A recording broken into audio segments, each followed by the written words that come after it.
Hong Kong retail sales fell 10% in August. Giant panda carers at Ocean Park share an update about the animal's condition.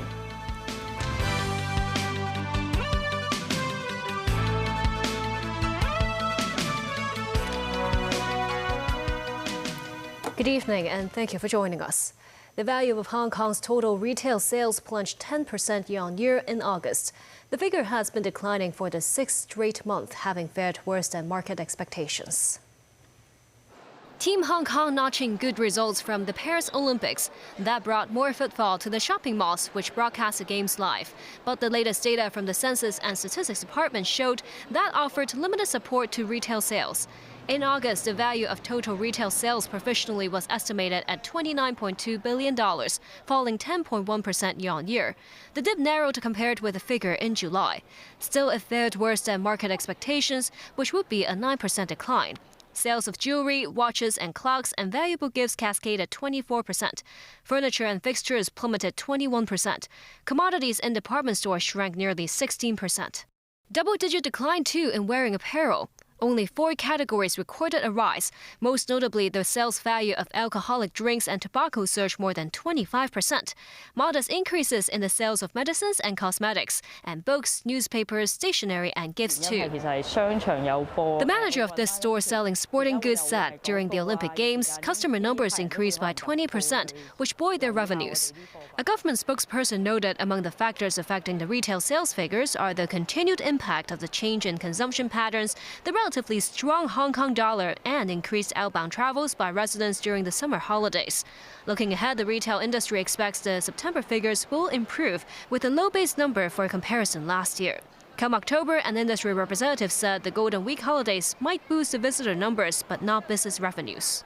The start of Hong Kong's rate cut cycle in September and the recent surge in the stock market are favorable for strengthening the consumption atmosphere. However, there are still many uncertainties, and the stock market is also expected to be unstable in the short term.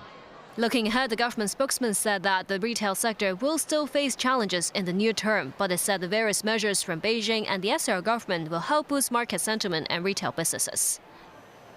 Hong Kong stocks fell today after the market rose for 6 consecutive days.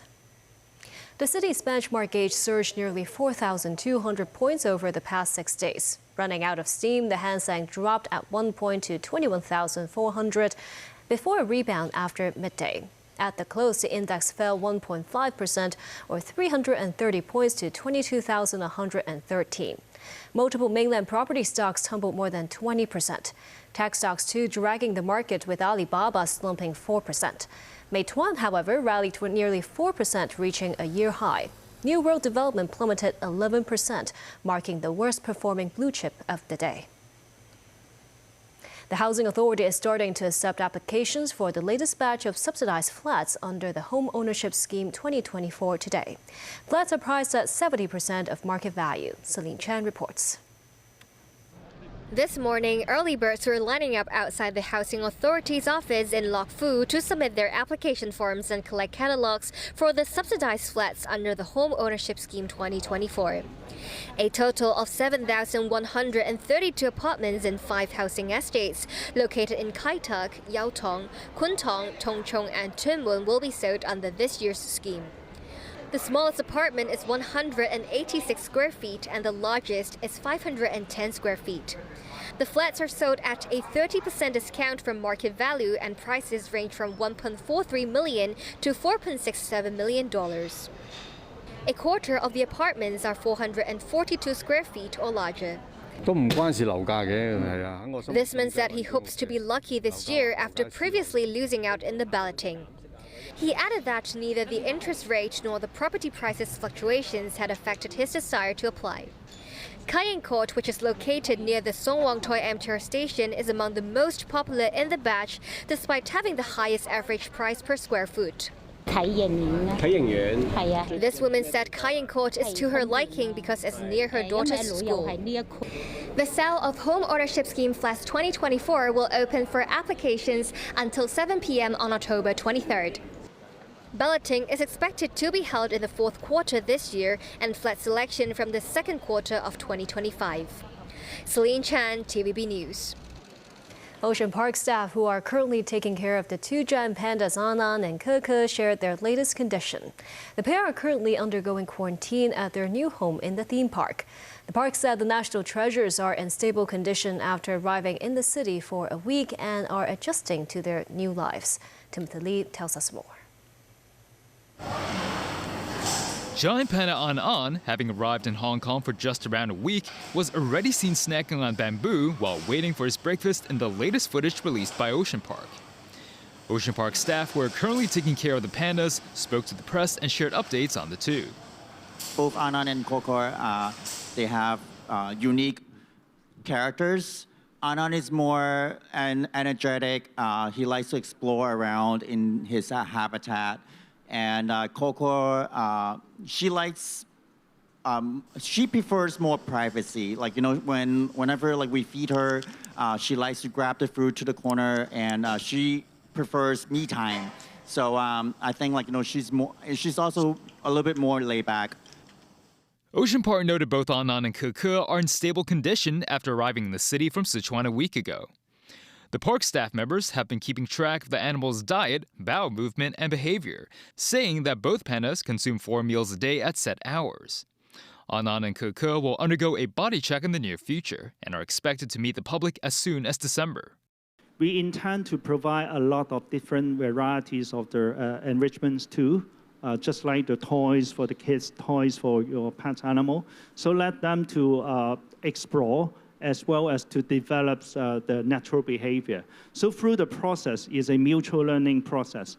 We can learn more about Anan and Keke, and Anan and Keke can learn more about their trainers. With the renaming contest ongoing for the two pandas, Ocean Park said they will incentivize the animals to adapt to the new names via their favorite snacks.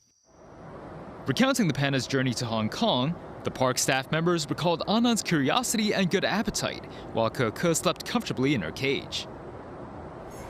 Residents may have to wait until December to meet Anan and Keke and more than half a year for the baby panda twins. But they can momentarily satisfy their love of pandas by getting these merchandise featuring images of giant panda Ying Ying and her babies. Timothy Lee, TVB News. The European Union is set to vote on imposing heavy tariffs on China-made electric vehicles tomorrow. It is reported that France, Greece, Italy, and Poland are planning to vote in favor, which should be enough to push through the plan. Danny Zhou reports. Tomorrow, the 27 member states of the European Union will vote on levying final tariffs of up to 45% on electric vehicles imported from China. If passed, the tariffs would cover the coming 5 years. To block the proposal, at least 15 countries representing 65% of the EU population must vote against it.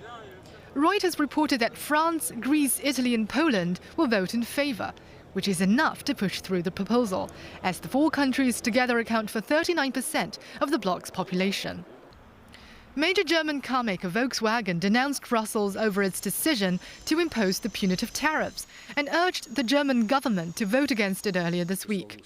Sources said Germany would abstain from the vote as a result of divisions within its coalition government. Reports said the EU is willing to continue negotiations with China after Friday's vote to work out a definitive framework that will be put in place from November. A Brussels official said the minimum price mechanism, which was previously rejected by China, is also to be reconsidered. Danny Zhou, TVB News. And still ahead, Israel bans United Nations Secretary General from entering the country. Strong typhoon batters Taiwan. Appreciate the art of gold at the Palace Museum.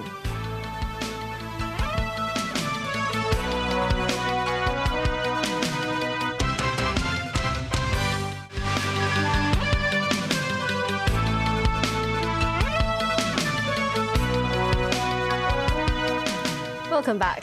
The Housing Department has started a new round of mandatory declaration for about 140,000 public housing tenants.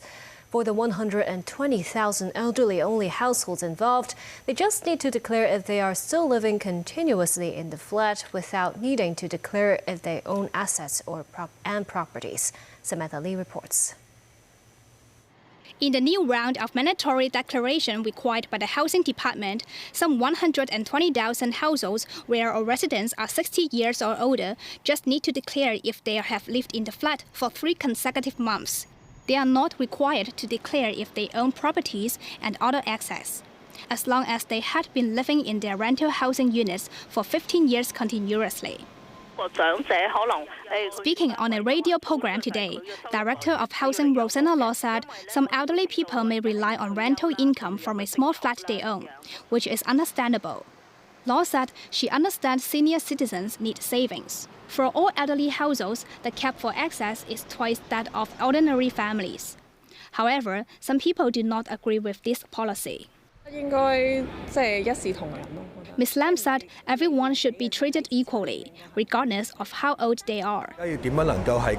Wilson Orr, a member of the Housing Authority Committee, said various inspection methods could help ensure senior citizens are still living in the public rental flats. Rosanna Law also noted if elderly people would like to move to the Greater Bay Area or into local elderly homes, they should firstly return the public housing flat.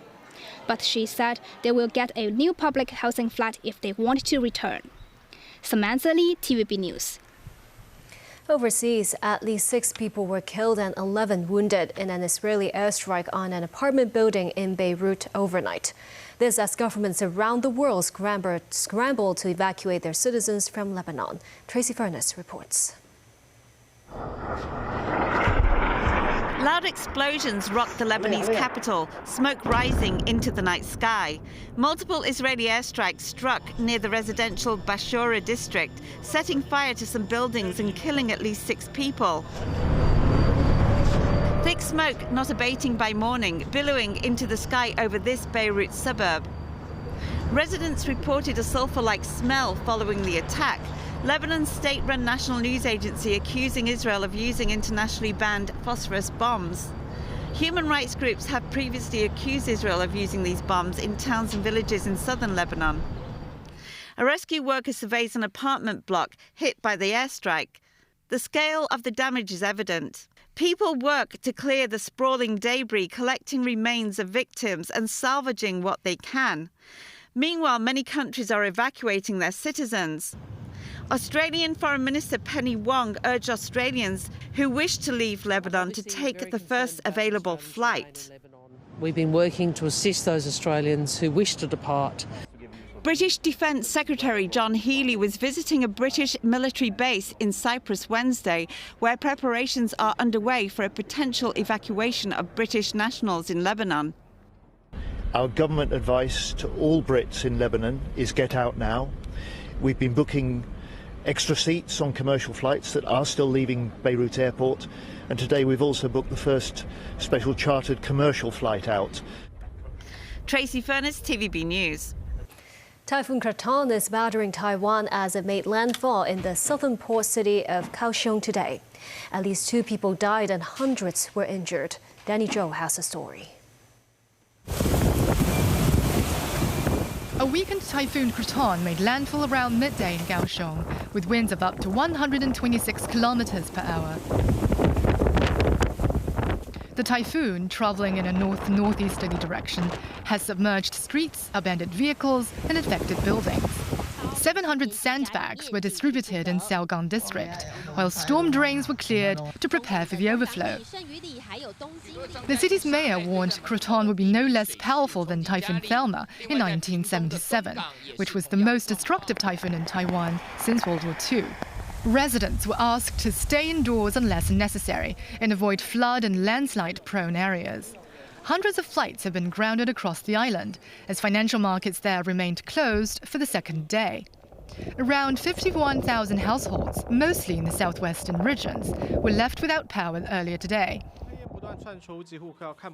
This morning, a fire broke out at the anti-Tianxian Memorial Hospital in Pingtung County. Soldiers were mobilized to aid medical workers and firefighters in the evacuation of over 300 patients. The fire was said to be caused by the combustion of an air compressor in the machine room. Krathon is slowly crawling north, raising concerns of flooding, mudslides and extensive damage along its course. Crews helped to clean up the mess after muddy water uprooted trees and surged into houses.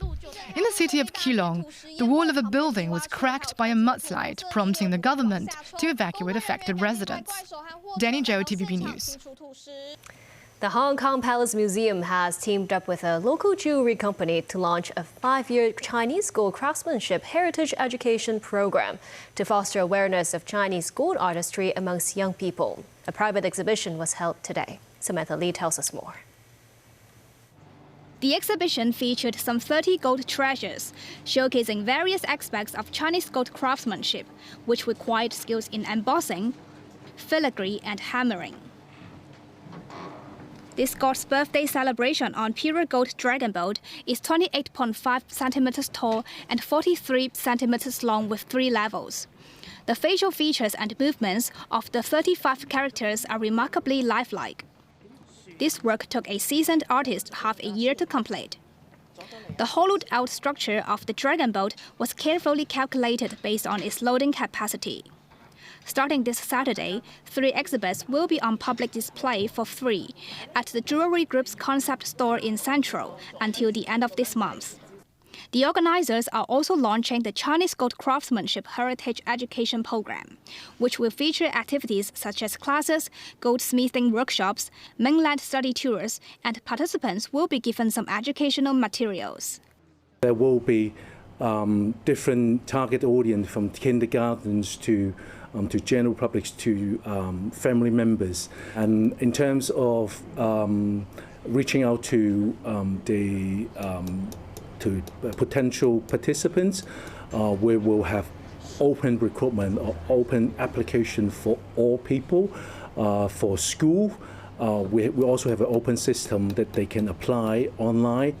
The program aims to enhance the younger generation's understanding and appreciation of the Chinese gold artistry. It is also expected to benefit at least 50,000 individuals over the next 5 years. Samantha Lee, TVB News. And that's the news. Thank you for watching.